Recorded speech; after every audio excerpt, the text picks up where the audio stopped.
Est-ce qu'aujourd'hui, dans notre pays, vous, François Hollande, vous trouvez que les choses sur les libertés sont en danger?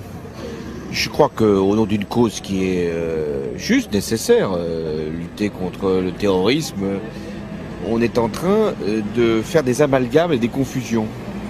C'est-à-dire que celui qui n'est plus dans la norme, qui peut avoir un comportement déviant, qui peut parfois même être au-delà de la loi, peut être assimilé à un terroriste. Ce qui, là, est une atteinte grave aux libertés. Pourquoi on fait ça? Pourquoi le pouvoir politique fait ça selon vous? Je crois qu'il y a d'abord une espèce de mouvement politique, c'est-à-dire de donner le sentiment qu'il y a une menace et que le pouvoir y répond. Donc il y a une intention politique qui est... Ils inventeraient la menace alors? Il y a quand même des actes qui se sont produits, les caténaires, mais on lui donne un sens qui n'est pas le bon et on lui donne une portée, on en fait un acte terroriste comme pour justifier l'intervention sécuritaire du pouvoir et son efficacité. Et puis deuxièmement, il y a une forme de dérive sécuritaire qui justifie des lois sans cesse plus répressives au nom d'une menace qui parfois est réelle et parfois, on le voit bien, est virtuelle ou voire même inexistante. Pourquoi? Pour que la population se sente en sécurité avec ce gouvernement? Et pourquoi il invente le pouvoir alors? Peut-être pour montrer une efficacité qui, sur d'autres terrains, notamment économiques et sociaux, n'est pas forcément au rendez-vous. Donc c'est grave vos accusations, monsieur Hollande, là? Je pense que c'est grave. Mettre en cause des hommes et des femmes, les priver de liberté, les accuser de terrorisme, c'est grave. Si maintenant on lit les livres et on recherche leurs auteurs et on interprète leurs textes et on va les chercher manu militari, y compris même en Corrèze, pour les mettre sous les verrous, c'est vrai que c'est inquiétant. Faites attention à ce que vous allez imprimer, diffuser. On ne sait jamais, hein, vous pouvez y passer aussi.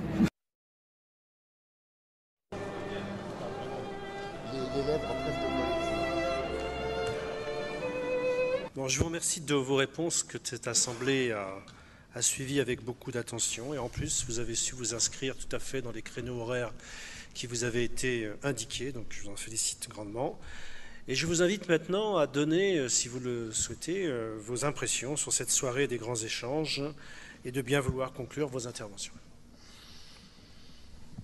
D'abord, merci pour ces interpellations, pour ces questionnements qui m'ont conduit à préciser, autant que je l'ai pu, la conception que j'ai de la fonction à laquelle je prétends et des défis que nous aurons à relever.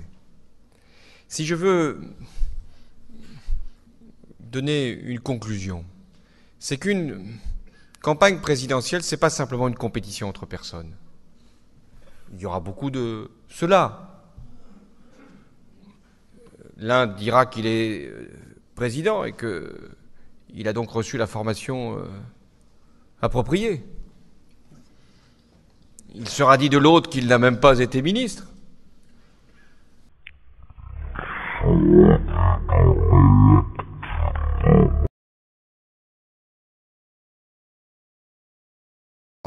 Mais si l'on croit, comme c'est mon cas, dans la République, à un moment, il faut passer par la franc-maçonnerie. Face à cette menace, qui n'a jamais été aussi grande en France comme en Europe, le gouvernement fait preuve d'une détermination absolue dans la lutte contre le terrorisme. Il mobilise tous les moyens humains et matériels, avec une présence à un niveau jamais atteint sous la Ve République de nos policiers, de nos gendarmes et de nos militaires sur l'ensemble de notre territoire. Le gouvernement applique et appliquera avec la plus extrême fermeté les lois que nous avons fait voter et qui donnent à la justice, aux préfets, aux forces de l'ordre et aux services de renseignement la capacité d'agir, amplifiée par la prolongation et le renforcement de l'état d'urgence. Sur la base de notre article 58, Monsieur le Président, je voudrais vous rendre attentif à la chose suivante pour le bon déroulement de nos votes en scrutin public. Je souhaiterais que vous puissiez faire vérifier par la séance, grâce aux enregistrements vidéo, comment se déroulent les votes. Ça fait à plusieurs reprises, encore cette fois-ci, j'ai compté 60 parlementaires de la majorité et on arrive à 148 votes favorables. Donc je voudrais qu'on soit très attentif au fait que chacun vote uniquement sur son boîtier et non pas sur le boîtier des voisins, parce que ça n'est pas possible d'arriver à 148 voix dans la composition de l'hémicycle telle qu'elle est là. Je demande à chacun des présents de n'appuyer que sur le bouton de son boîtier.